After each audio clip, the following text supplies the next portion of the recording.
ka-express, habang papalapit ng papalapit ang susunod na NBA season, mas lalo ring lumalakas ang usapan tungkol sa isang pangalan na unti-unting nagdodomina sa NBA, at ito ay si Victor Wembanyama, the Alien. Ang 7'4" phenom ng San Antonio Spurs na ngayon ay isa ng tunay na NBA superpower matapos mag-average ng 25 points, 11.5 rebounds at higit 3 blocks kada laro habang pinamumunuan ang Spurs papuntang NBA Finals. Pero habang marami ang nagtatanong kung sino ang susunod na magpapabagsak kay Wemby, may isang mas nakakagulat na tanong na unti-unting lumalabas sa basketball world.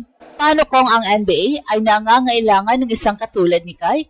Hindi dahil mas magaling siya ngayon kesa kay Wemby, hindi dahil mas sikat siya, kundi dahil kakaunti lang sa mundo ang may kombinasyon ng taas, haba, timing at natural rim protection na maaring magbigay ng ibang look laban sa alien ng NBA.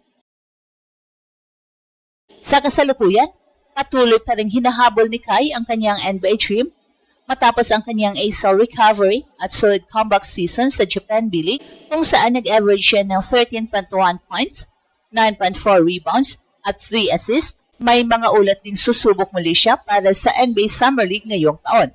At habang ang buong mundo ay nakatingin kay Wemby bilang future face ng basketball, may mga Pinoy na naniniwala na baka may isang 7'3" giant mula Pilipinas na maaring maging kakaibang sagot sa pinakamahirap na puzzle ng NBA.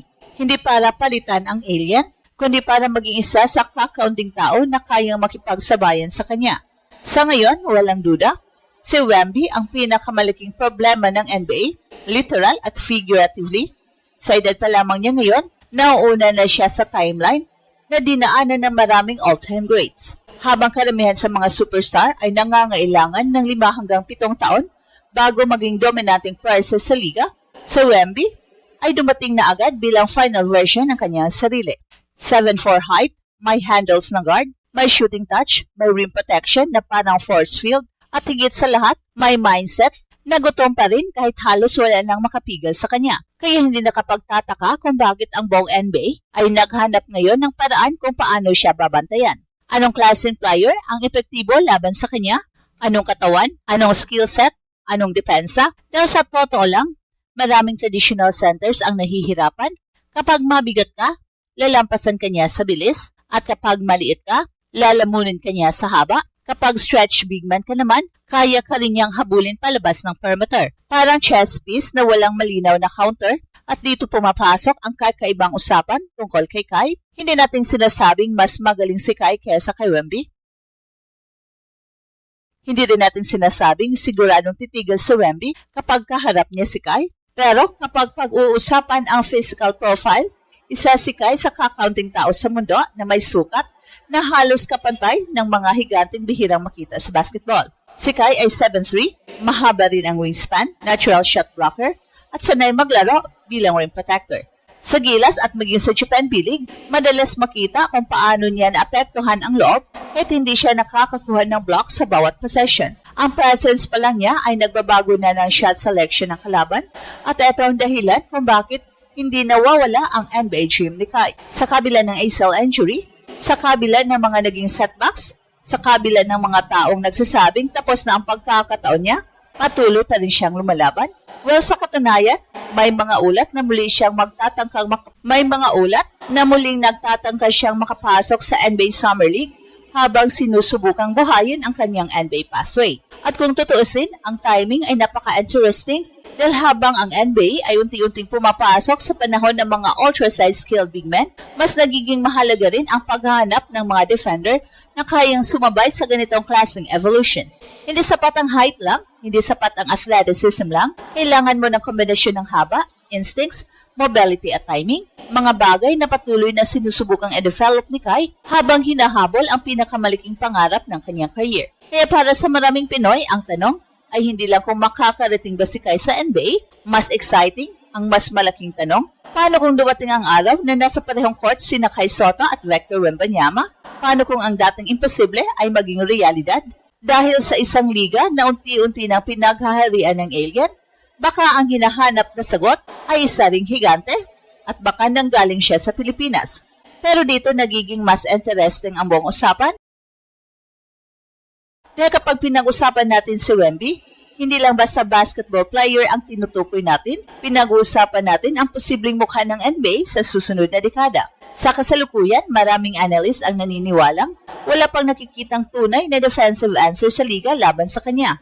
May mga defenders na kayang guluhin siya sa isang laro, may mga teams na kayang pabagalin siya sa isang serye, pero wala pang player na may tuturing na permanenteng sagot.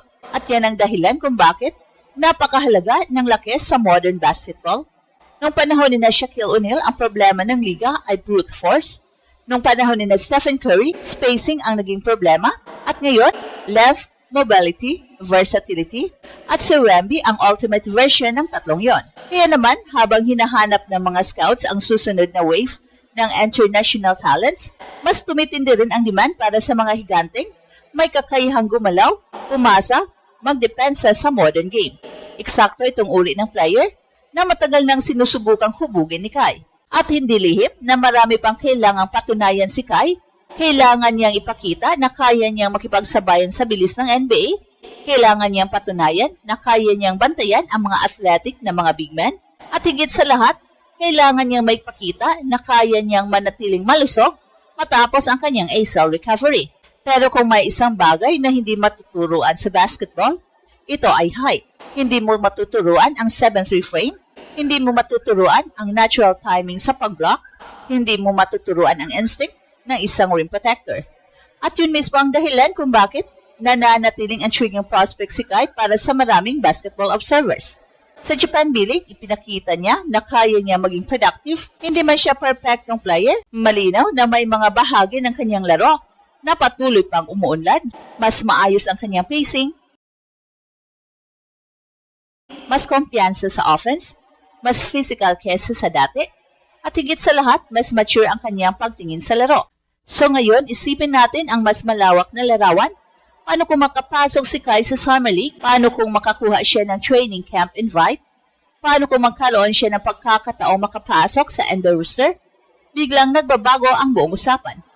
Dahil hindi na lamang ito magiging kwento ng isang Pinoy na nakapasok sa NBA, magiging kwento ito ng isang 7'3 Pinoy giant na may pagkakataong harapin ang pinakamalaking superstar ng bagong henerasyon.